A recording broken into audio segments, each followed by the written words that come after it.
সকলকে আমার রামনন্দিত জয়গুরু। আশা করি প্রত্যেকে ভালো আছেন। তো আমি আজকে যে টপিকটা নিয়ে আলোচনা করব সেটা হচ্ছে ডিপি ওয়ার্কস। আমি ডিপি ওয়ার্কস নিয়ে কেন আলোচনা করব, কারণ কিছুদিন যাবত আমি আপনাদের সামনে আসতে পারিনি এই ডিপি ওয়ার্কসের জন্য। তো সেখান থেকে আমি ক্ষুদ্র কিছু অভিজ্ঞতা অর্জন করেছি এবং ঠাকুরের অজস্র দয়া কৃপা পেয়েছি, সেটা আমি আপনাদের সঙ্গে শেয়ার করব। এখানে কোনো 100%, এখানে সম্পূর্ণটাই 100%, এখানে কোনো রকম গাঁজাখুরি বা কোনো মন গড়া কথা বা গল্প কিছু নয়। ঠাকুরের দয়া, পরমপিতার দয়া সত্যিই পাওয়া যায়, সত্যি উপলব্ধি করা যায়, এটা আমার বিশ্বাস ছিল, আছে, চিরকাল থাকবে, এবং সেটা বারবার দেখছি এবং দুদিন আগেও দেখেছি। তো সেটাই আমি আপনার সঙ্গে শেয়ার করব। তো ভিডিওটা স্কিপ করবেন না, আপনাদের সকলকে অনুরোধ শেষ অবধি দেখবেন। তো গত 5 দিন আগে আমি ডিপি ওয়ার্কসের কাজে আমাদের এলাকাটা ভ্রমণ করি, এলাকাটা দেখি। তো আমাদের এলাকাতে কলকাতা 140 এই পিনকোডে 3খানা গ্রুপ তৈরি হয়েছে। তো আমি নিজেই একটা গ্রুপ বানিয়েছি, দুটো গ্রুপ আগে ছিল, তো আমাদের একটা গ্রুপ বানিয়েছি, যেখানে আমি, আমার স্ত্রী পূজা, তনুশ্রী কাকিমা বলে আমাদের পাড়ায় একজন কাকিমা থাকে, খুব অ্যাক্টিভ কর্মী, আর আরেকজন গুরু ভাই বাইরে থেকে আসেন, যেরকম ঋষি কাকু রয়েছে, আদার্স আরও সব বিভিন্ন রকম গুরু ভাইরা রয়েছে। তাদেরকে নিয়ে একসাথে আমরা এই কর্মক্ষেত্রে এগিয়ে চলছি, যথারীতি যাচ্ছি। তো পরমপিতার দয়া কিভাবে পাওয়া যায়? ঠাকুর বলছেন করাই পাওয়ার জননী, করতে হবে তবেই কিন্তু পেতে হবে, কিন্তু পাওয়ার আশা রেখেই কিন্তু করলে কিন্তু হবে না। এখানে আবার একটা যুক্তি আছে, পাওয়ার আশা রেখে কিন্তু করলে কিন্তু সেটা হবে না। পাওয়ার আশা না রাখিয়া যতদূর সম্ভব উদ্বেগ শূন্য ভাবে করিয়া যাইতে পারো, নারীর নীতিতে ঠাকুর বলেছেন এটা। তো যথারীতি আমি ডিপি ওয়ার্কসের কাজে সবাইকে নিয়ে বেরিয়েছি, বিভিন্ন বাড়ি ভিজিট করছি। তো প্রথমে বাড়িগুলো ভিজিট করবার আগে আমি ভাবলাম যে এতগুলো মানুষ আছে, কিন্তু এগুলোকে তো একটাকেও তো চিনি না, একটাকেও তো জানি না। এবার আমি এরকম অবস্থায় আমি কি করব, কোথায় খুঁজবো? তো ঠাকুরের নাম করে সেই পাড়ার উদ্দেশ্যে, সেই এরিয়া বা অঞ্চলের উদ্দেশ্যে সেখানে আমরা কিন্তু বেরিয়ে গেলাম। আমরা কিন্তু পিছুপা হইনি, আমরা কিন্তু ব্যতিব্যস্ত কিন্তু হইনি যে উফ পাচ্ছি না, ছেড়ে দে, চল অন্য দিন এসে দেখবো না। যতক্ষণ না পেয়েছি ততক্ষণ অবধি চেষ্টা ছাড়িনি। ঠাকুর বলছেন ওই অম্লান চেষ্টায় তোমাকে মুক্তির পথে এগিয়ে নিয়ে যাবে। ঠাকুরের কথা কি মিথ্যে হয়? মিথ্যে হয় না। আমরা কিন্তু সেই বাড়িগুলো কিন্তু অনায়াসে কিন্তু খুঁজে কিন্তু পেয়েছি। এবং আমি রিসেন্ট দুটো ঘটনা বলবো, ঠাকুরের অশেষ কৃপা, অশেষ দয়া কিভাবে পাওয়া যায়, কিভাবে তিনি দেন, কখন তিনি দেন আমরা কিন্তু কেউ বলতে পারবো না। তিনি জানেন, একমাত্র কিন্তু তিনি জানেন, আমরা কিন্তু জানি না। ঘটনাচক্রে আমার সঙ্গে একটা ভাইয়ের আলাপ হয়েছিল, সে বাটানগরেই থাকে, আমাদের এলাকাতেই। তো সে 5 বছর 6 বছর আগে সে দীক্ষা নিয়েছিল। তো দীক্ষাটা নেওয়ার পরে সে ডিপি ওয়ার্কসের ব্যাপারে শোনে, সে আমাকে বলে। তো আমি একটা গ্রুপের সঙ্গে তাকে যোগ করিয়ে দিই। তো আমি তাকে বলেছিলাম যে তুই ডিপি ওয়ার্কস কর। এখন আচার্যদেব বারে বারে বলছেন, ঠাকুর বাড়ি থেকে বারে বারে প্রত্যেক ঠাকুর পরিবারের প্রতি প্রত্যেকেই বলছেন যে ডিপি ওয়ার্কস হচ্ছে সর্ব সমস্যার সমাধান একটা জায়গা, সর্ব সমস্যার সমাধান হওয়ার একটা জায়গা হচ্ছে ডিপি ওয়ার্কস। ডিপি ওয়ার্কসের মাধ্যমে সমস্ত কিছু সলভ হয়ে যাওয়ার চান্স থাকে। আর ঠাকুর যে কিভাবে করিয়ে দেন সেটা ঠাকুরই জানেন, সেটা নিজের চোখে আমি দেখে এসেছি। তো সেই ভাইটা ডিপি ওয়ার্কসের কাজে খুব কম যেত, খুব কম যেত, হয়তো 2 মাসে 2 সপ্তাহ 3 সপ্তাহ ছাড়া একদিন যেত। তো আমি তাকে বললাম এভাবে তো গেলে হয় না, অন্তত সপ্তাহে একটা দিন করে তুই বেরো, তাদের সাথে বেরো, তারা কিভাবে যাজন করছে, তারা কিভাবে ঠাকুরের কথা বলছে, তারা কিভাবে মানুষের সাথে মিশছে, কথা বলছে, তুই সেভাবে দেখ, তুইও শিখে যাবি। তো সে কথাটা গ্রাহ্য করলো না। সে কি করলো, সে তার চাকরি বাকরির চেষ্টা করছে, সে বিভিন্ন জায়গায় ইন্টারভিউ দিচ্ছে, কিন্তু সেটা আর কোনো মতে কিন্তু হয়ে আর ওঠে না, সেটা হয়ে আর ওঠে না, হয় আর না। এখন ফ্যাসাদে পড়ে গেছে, কি করবে?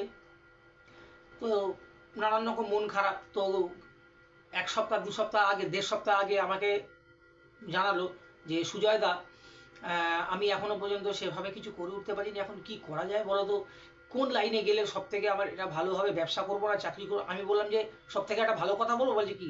আমি যে ডিপি ওয়ার্কস কর। ওর মুখের ভাবভঙ্গিটা কেমন একটু অন্যরকম হয়ে গেল। আমি বলছি দেখ, আমার কথাটা শোন, তুই তো আমাকে বন্ধু মানিস, দাদা মানিস, তাহলে আমি তো তোর কোনোদিন খারাপ চাইবো না। তুই একবার ডিপি ওয়ার্কসটা মন দিয়ে কর, একটা সপ্তাহ কর, দেখ তুই ফল পাস কিনা। বলছে তুমি বলছো ফল পাবো? আমি বলছি আমি বলছি না যে তুই ফল পাবি, আমি বলছি না তুই ফল পাবি, তুই তাকে ভালোবেসে যা, পরমপিতাকে ভালোবেসে তুই পরমপিতার কাছে তুই এগিয়ে যা, দেখবি পরমপিতা তোর জন্য কিন্তু রাস্তা তৈরি করে রেখেছেন। সে আমার কথাটা অতটা গ্রাহ্য না করে বলল ঠিক আছে দেখছি, বলে সে একটু কিন্তু কিন্তু কিন্তু কিন্তু ভাব নিয়ে ও ডিপি ওয়ার্কসের কাজে বেরিয়ে গেছে। বিভিন্ন জায়গায় ডিপি ওয়ার্কস করছে, কাজ করছে। তো এদিকে তো চাকরির চিন্তায় মাথা খারাপ হয়ে গেছে সে ভাইটার। তো এবার চাকরির চিন্তা যখন মাথা খেয়ে নিচ্ছে, তো এমন সময় এমন একটা বাড়িতে গেছে, তো সেখানে গিয়ে গ্রুপের সবাই মিলে যখন আলাপ আলোচনা যখন করছে, সেই বাড়িতে যখন আলাপ আলোচনা করছে, তো সেই ভাইটা বেশ একটু আবেগের বশে, মানে একটু বেশ সবাইকে দেখে একটু মানে মনে একটু চার্ম হয়ে একটু এনার্জি এনে সেও ঠাকুরের কথা বলতে শুরু করেছে, যতটুকু সে বুঝেছে তার জীবনের গল্প, তার সব কিছু সে কথাগুলো বলতে শুরু করেছে। বলার পরে সে কথাগুলো হওয়ার পরে তো তার কথাবার্তা, তার থেকে বড় কথা হচ্ছে তার কথাবার্তা প্রচণ্ড মিষ্টি, খুব মিষ্টি আর খুব ভদ্র। মুখ থেকে আজ পর্যন্ত একটা অকথ্য ভাষায় গালাগালি দিয়েছে বলে আমার মনে হয় না, আমি ওকে অনেক ছোট্টবেলা থেকে চিনি। তো যাই হোক, তো সেই ভাইটা কথাবার্তা এতটাই সুন্দর, ভদ্র নম্র ব্যবহার, আচার আচরণ এত সুন্দর, সেই বাড়ির গৃহকর্তা, সেই বাড়ির লোকটা ভাইটার সমস্ত কিছু জানলো, ডিটেলস ব্যাপারে জানলো। তো খোঁজ নিয়ে দেখা গেল যে লোকটার একটা চার্টার অ্যাকাউন্টেন্ট ফার্ম আছে। এবারে সেই ভাইটা কিন্তু কমার্স নিয়ে পড়েছিল। কিরকম কোইন্সিডেন্ট দেখুন, সে ভাইটা কিন্তু কমার্স নিয়ে পড়ে পাশ করেছে, বিকম অনার্স নিয়ে পাশ করেছে। তো করার পরে তো চাকরি বাকরি খুঁজে তো সেভাবে তো পেরে ওঠেনি যথারীতি। তো সেই ভদ্র ডিপি ওয়ার্ক করতে গিয়ে সেই ভদ্রলোক মানে বাড়ির যে মালিকের সাথে সেই ভদ্র নম্র ব্যবহার করে, সেই কথাবার্তা বলে সে মালিকটার মন জয় করে নিয়েছে। মালিকটা কি বলো, সে বাড়ির গৃহকর্তা বলছে যে ভাই তুমি তো এখন কোনো কাজকর্ম করো না, তো আমার কাছে একটা কাজ আছে, তুমি করবে? তখন সে ভাইটা বলল কি, বলছে আমার নিজস্ব একটা চার্টার অ্যাকাউন্টেন্ট ফার্ম আছে, 5-6 জন ওখানে এমপ্লয়ি আছে আমার নিজের। তো আমি এমপ্লয়ি হায়ার করতাম, বিভিন্ন জায়গায় অ্যাডভার্টাইজমেন্ট দিতাম এমপ্লয়ির জন্য। তো তুমি যখন এত পড়াশোনা জানো, তুমি যখন বিকম করেছো, কমার্স নিয়ে পড়েছো, অ্যাকাউন্টস নিয়ে পড়েছো, তাহলে তুমি এই ফার্মে আশা করি চাকরি করতে পারবে। তো যথারীতি যাবতীয় চাকরি ক্ষেত্রে যা যা হয় সমস্ত কিছু ফর্মালিটিস বলা কওয়া হয়ে যাওয়ার পরে সে আমাকে একসময় ফোন করে বলছে সুজয়দা একটা ভালো খবর আছে। আমি কি? বলছে সুজয়দা সত্যি কথা বলতে তোমার পা ছুঁয়ে একটা প্রণাম করি। আমি বলছি আমার পা ছুঁতে হবে না, তুই শেষে ঠাকুরের চরণ ধরে তুই প্রণাম কর, আমার পা ধরতে হবে না, কারণ আমি কেউ নই। এই যুগে এই পৃথিবীতে আমরা কেউ কিন্তু কিছু নই, যা কিছু সব পরমপিতা, আমরা হচ্ছে নিমিত্ত মাত্র, আমরা কিন্তু নিমিত্ত। তো যথারীতি সে ভাইটা বলছে যে দাদা আমি একটা চার্টার অ্যাকাউন্টেন্ট ফার্মে চাকরি পেয়েছি। আমি তখন শুনে অবাক, আমি চার্টার অ্যাকাউন্টেন্ট ফার্ম মানে সিএ ফার্মে তুই চাকরি পেলি, কিভাবে পেলি? বলছে না, একটা বাড়িতে ডিপি ওয়ার্ক করতে গেছিলাম, সেখানে আমি ঠাকুরের কথা বলছিলাম, তো সেই ভদ্রলোক এত ভালো, এত ভদ্র নম্র, সে আমার ব্যাপারে সমস্ত কিছু জেনে, আমার সুবিধা অসুবিধা জেনে সে আমাকে একটা কাজের জোগাড় করে দিল। আমি কোথায় সেটা? বলছে ওনারই প্রাইভেট একটা ফার্মে।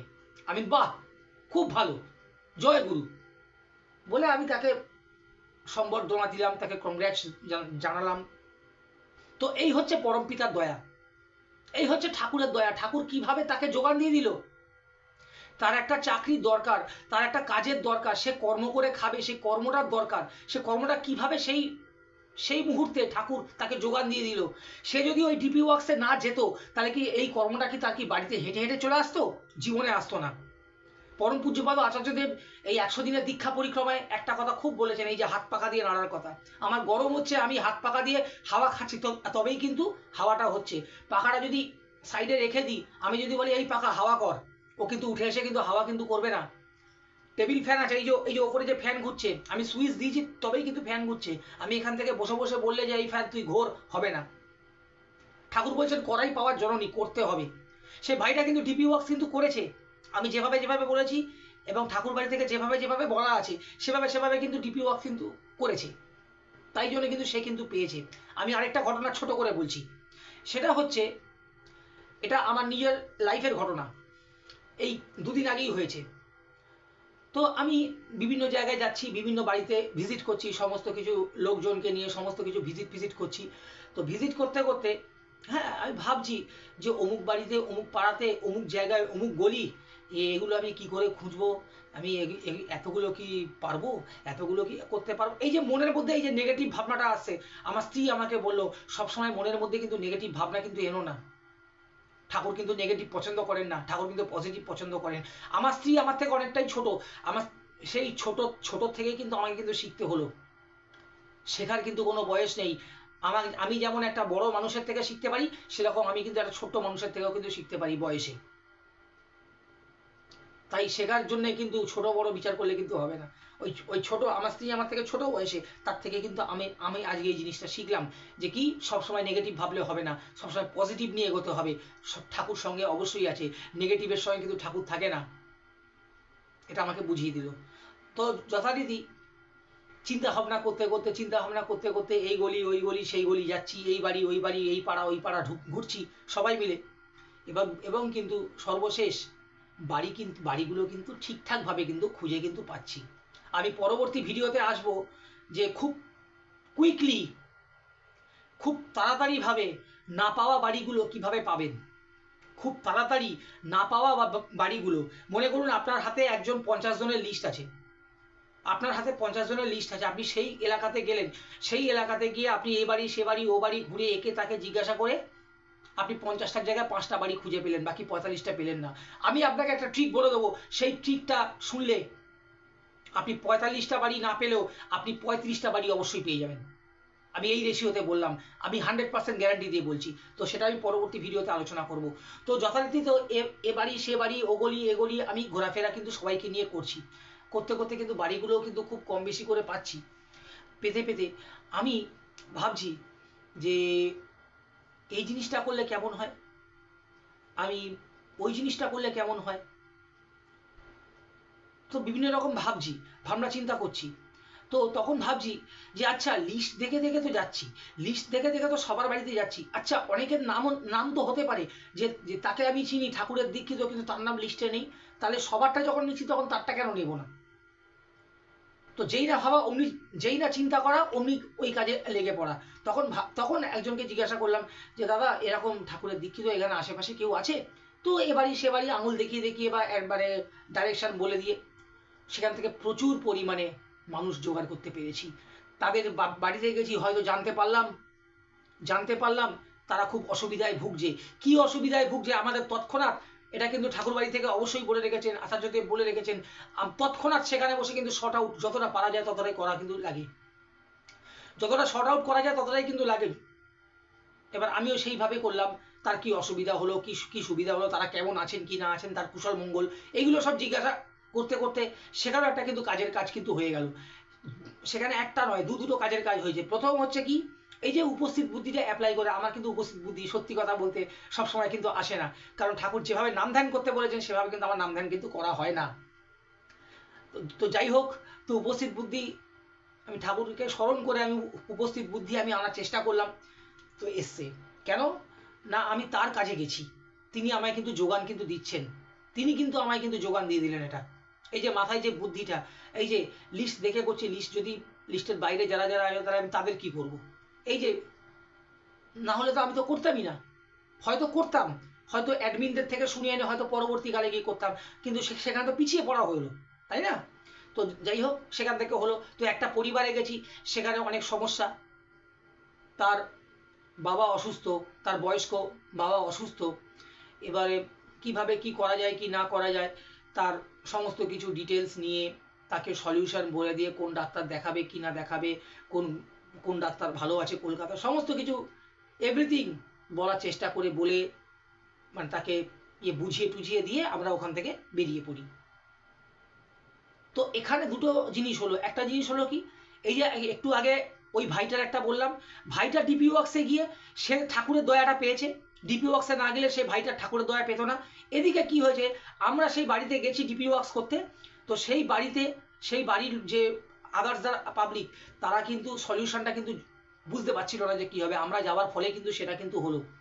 সেটা কিন্তু আমরা কিন্তু বলিনি, ঠাকুর আমাদের মাধ্যম দিয়ে কিন্তু বলিয়েছেন, এটা আমি মনে করি। ধরো আমরা কিন্তু কেউ না, আমরা কেউ না, ঠাকুর কিন্তু আমাদের মাধ্যম দিয়ে কিন্তু তিনি বলিয়েছেন। তো এখানে দুভাবেই কিন্তু ঠাকুরের দয়া কিন্তু পাওয়া গেল, তারাও পেলো, ওই ভাইটাও কিন্তু পেলো, আমরাও পেলাম, আমরাও পরম মঙ্গলের অধিকারী হলাম, তারাও পেলো, প্রত্যেকে কিন্তু পরম মঙ্গলের কিন্তু অধিকারী হলো। তাই আমি সবাইকে করজোড়ে আমি বিনীত নিবেদন করছি, সবার কাছে অনুরোধ করছি, আপনারা প্লিজ প্লিজ প্লিজ বেশি বেশি করে ডিপি ওয়ার্কস করুন, সবার বাড়িতে যান, সবার বাড়িতে ভিজিট করুন, সবার সঙ্গে কথা বলুন, তার মঙ্গলের মানে প্রতিটা পরিবারের কাছে গিয়ে আগে তাদের কুশল মঙ্গলটা অবশ্যই জানবেন। ইষ্টভীতির কথা কিন্তু আচার্যদেব বলতে বারণ করছে প্রথমেই, তাই আপনারা কেউ ইষ্টভীতির কথা বলবেন না প্রথমে, ইষ্টভীতির কথা অনেক পরে আসবে, আগে তাদের কুশল মঙ্গল জানবেন, তারা কেমন আছেন জানবেন, তাদের কি অসুবিধা কি সুবিধা হচ্ছে সেগুলো আগে জানবেন। এটাই আমি আপনাদের কাছে অনুরোধ রাখছি, দয়া করে এটাই করবেন। আমরা এইভাবে করেই কিন্তু টুকটুক করে কিন্তু এগোচ্ছি গুটি গুটি পায়ে। তো উপস্থিত প্রত্যেকের মঙ্গল প্রার্থনা করে আমি আমার বক্তব্য এখানেই রাখছি। আশা করি ভিডিওটা ভালো লেগেছে। যদি ভিডিওটা ভালো লেগে থাকে প্রত্যেকে শেয়ার করবেন, এবং পরবর্তী ভিডিওতে আবার ডিপি ওয়ার্কসের একটা অন্য আরেকটা জিনিস নিয়ে আমি আসবো খুব শিগগিরই। তো প্রত্যেককে আমার আনন্দিত জয়গুরু, সবাই ভালো থাকবেন, এবং যারা যারা আমার চ্যানেল এখনো পর্যন্ত সাবস্ক্রাইব করেননি তারা অবশ্যই সাবস্ক্রাইব করবেন এবং অন্যকে শেয়ার করবেন। সকলকে আমার আন্তরিক জয়গুরু।